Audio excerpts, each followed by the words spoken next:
Hello everyone and welcome to sleepy classes. आज के big news में हम बात करेंगे रविंद्रनाथ टैगोर जी के बारे में। कल यानी 7 अगस्त को टैगोर जी की 79th डेथ एनिवर्सरी थी। Tagore ji was born on 7 May 1861 and 7 August 1941 को ही एक्सपायर्ड। तो उनकी एक काफ़ी फेमस पोएम है दीनो दान, जिसमें से हमने ये लाइन उठाई है, there is no god in that temple said the hermit. So एक स्टोरी है इस पोएम में जिसके तहत एक साधु जाते हैं किंग के पास एंड उस किंग ने रिसेंटली ही बहुत एक आलिशान टेम्पल बनाया है भगवान को पूजने के लिए।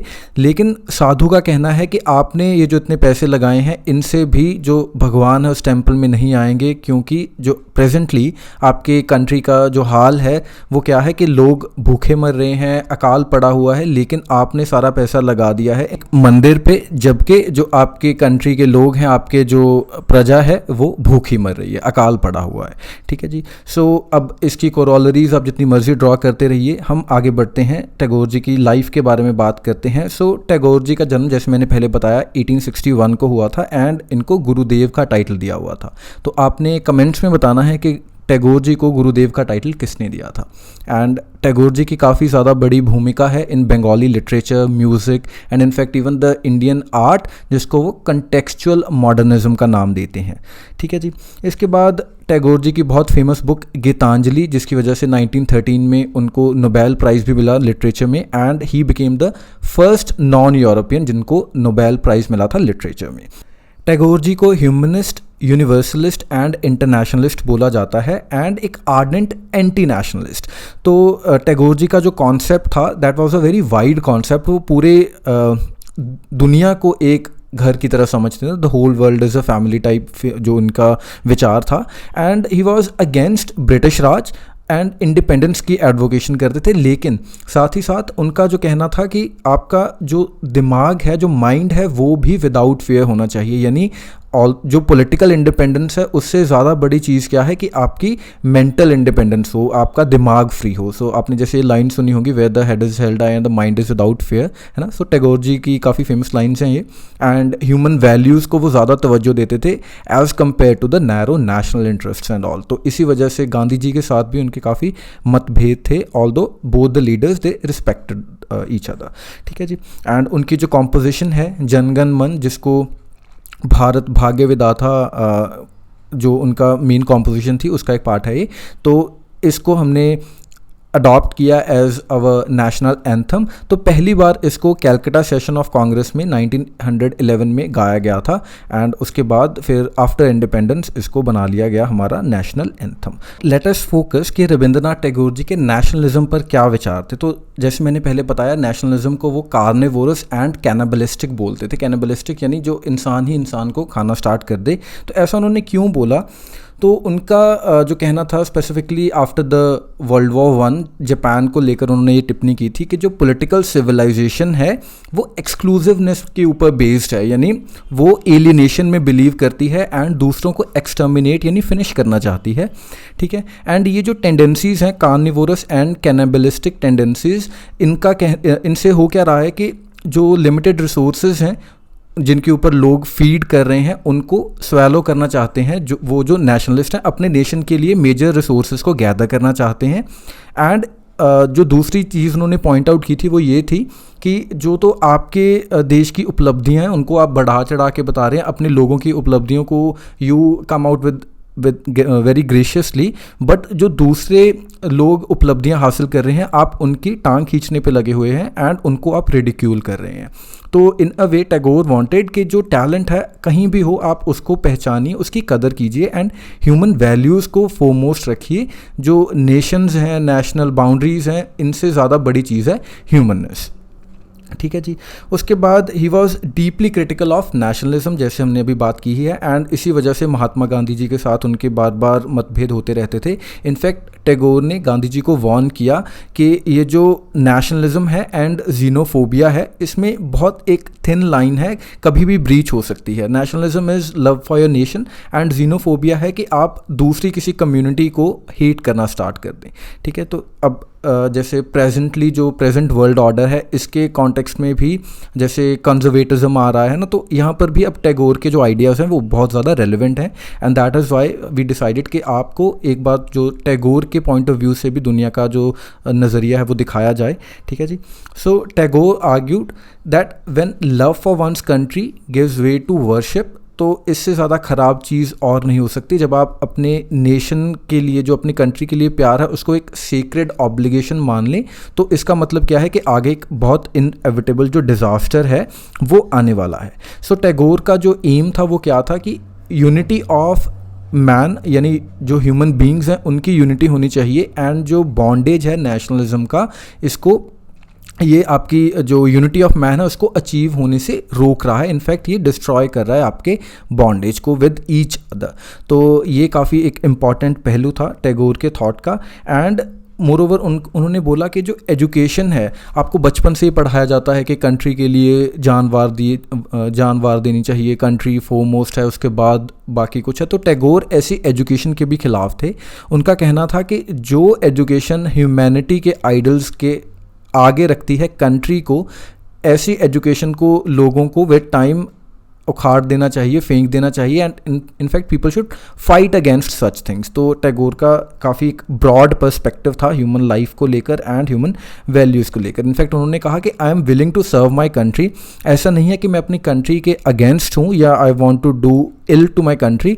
मैं अपनी कंट्री को सर्व करना चाहता हूँ, बट मेरे लिए जो वर्शिप है, I reserve for right which is far greater than country. To worship my country as a god is to bring curse upon it. तो उनका कहना था कि अगर मैंने अपनी कंट्री को ही भगवान मान लिया तो इसका मतलब क्या है कि जो मैं सही रास्ता है, जो राइटियसनेस है, जो ह्यूमैनिटी के लेवल पर राइटियसनेस है, उससे मैं दूर हो जाऊँगा, and that would cause greater harm to my country than good. अब जैसे प्रेजेंटली अगर आप देखें कि बार बार न्यूज़ में सुनने को मिलता है या आसपास भी जो लोगों का नज़रिया थोड़ा ऐसा हो गया है कि ऐसा करे हो तो पाकिस्तान चले जाओ, ये कर लो वो कर लो, है ना। तो ऐसी चीज़ें हो रही हैं।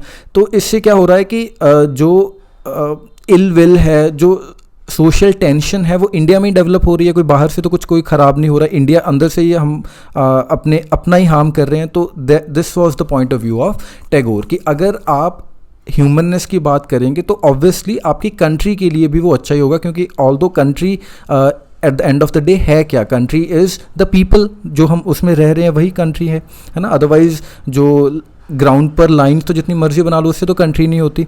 So this is how Tagore approached nationalism. अब फ्री स्पीच पर टैगोर का क्या कहना था। टैगोर एक बहुत स्ट्रॉन्ग प्रोपोनेंट थे फ्री स्पीच के, एंड इनफैक्ट वो कहते थे कि जो डिसएग्रीमेंट्स एंड डिफरेंट नोशंस है उनको वेलकम करना चाहिए, उनसे हमें सीखना चाहिए। जैसे हम, अगर आप पॉलिटिकल साइंस के स्टूडेंट हैं तो आपने वेस्टर्न पॉलिटिकल थॉट में ये पढ़ा होगा।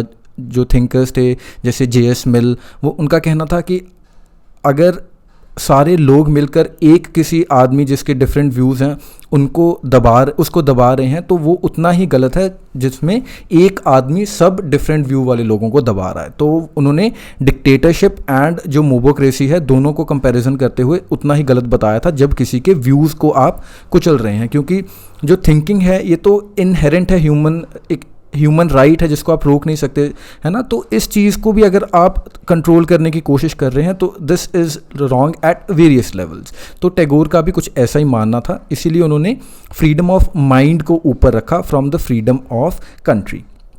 ठीक है जी। एंड इनफैक्ट 1937 में सोवियत यूनियन के जो सोशल एक्सपेरिमेंट है, सोवियत एक्सपेरिमेंट जिसको बोलते हैं, उसको उन्होंने उस हद तक अप्रिशिएट किया कि अगर आप जो एजुकेशन है उसको बढ़ा रहे हैं, लैक ऑफ एजुकेशन को ख़त्म कर रहे हैं, तो तब तक मैं आपके साथ हूँ, लेकिन अगर आप फ्रीडम ऑफ माइंड को भी कर्ब कर देंगे then I must warn you कि ये एक अच्छी चीज़ नहीं होगी। तो Tagore partially was in favour of the Soviet experiment, जहाँ तक कि आप जो ह्यूमन वैल्यूज़ के लिए लड़ रहे हैं।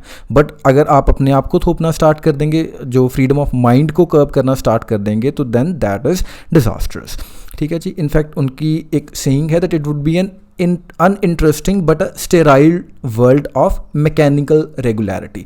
अगर आपने लोगों के जो ओपिनियंस है उनको अलाइक बनाने की कोशिश कर लिया ना, इसीलिए यूनिटी इन डाइवर्सिटी की बात करते हैं हम इंडिया में, है ना। बट अगर आप सबको एक ही सोच के सभी लोग अगर होंगे तो इससे क्या होगा, एक मैकेनिकल वर्ल्ड बन जाएगा, एक स्टेराइल वर्ल्ड बन जाएगा जिसमें कुछ इंटरेस्टिंग होगा ही नहीं, क्योंकि सबको एक ही जैसा काम करना है ना, तो कुछ नया नहीं हो पाएगा। And opinions are constantly changed and rechanged only through free circulation of intellectual forces and persuasion. तो जो पिछले कुछ टाइम की सच्चाई है, हो सकता है वो आज सच्चाई ना हो। किसी टाइम पर जो सती प्रथा थी, है ना, ऐसी चीज़ें, चाइल्ड मैरिज, इनको उस टाइम की सच्चाई माना जाता था, लेकिन आज वो चीज़ें सच नहीं हैं। तो इसीलिए जो ओपिनियंस हैं, जो लोगों की सोच है, टाइम टू टाइम उसको चैलेंज करते रहना चाहिए।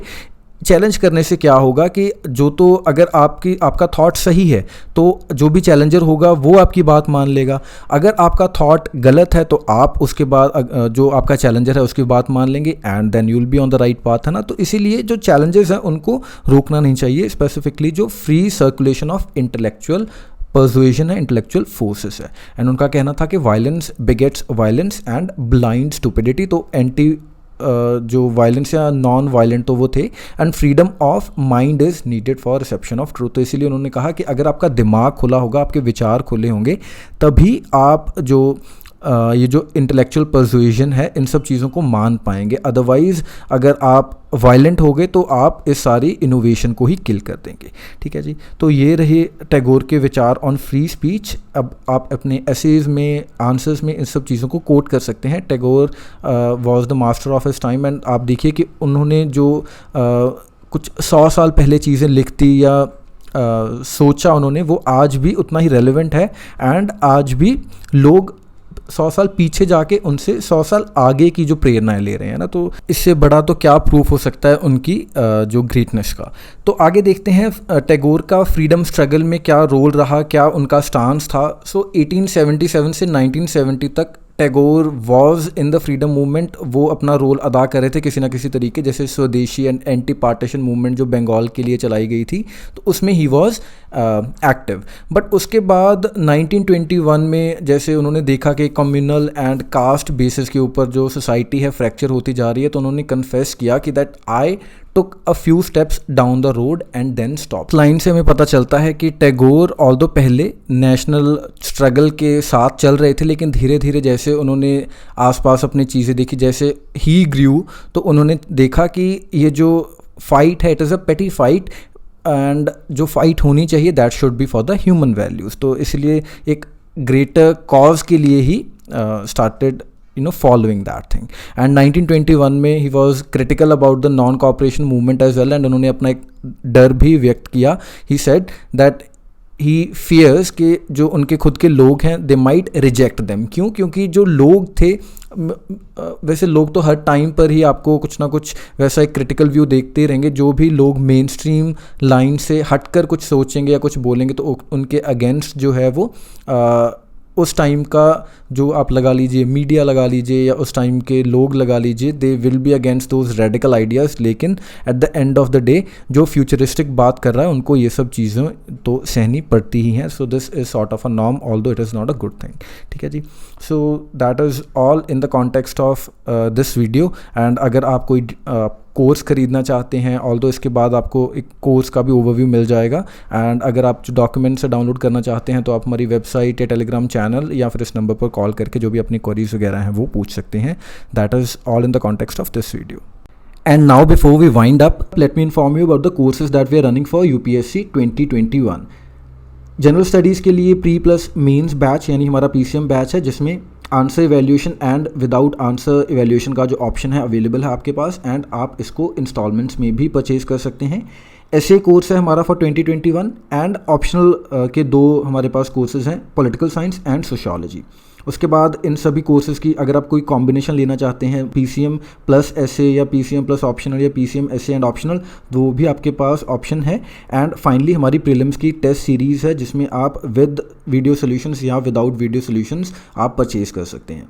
इसके अलावा अगर आपको लगता है कि इन कोर्सेज़ को परचेज करे बिना भी आप हमें कंट्रीब्यूट कर सकते हैं, if you like what we are doing, the quality that we are providing, तो आप हमें डोनेट भी कर सकते हैं। sleepyclasses.com पर जाकर वहाँ पर डोनेट का बटन है। सो that is all for the day. Thank you for watching.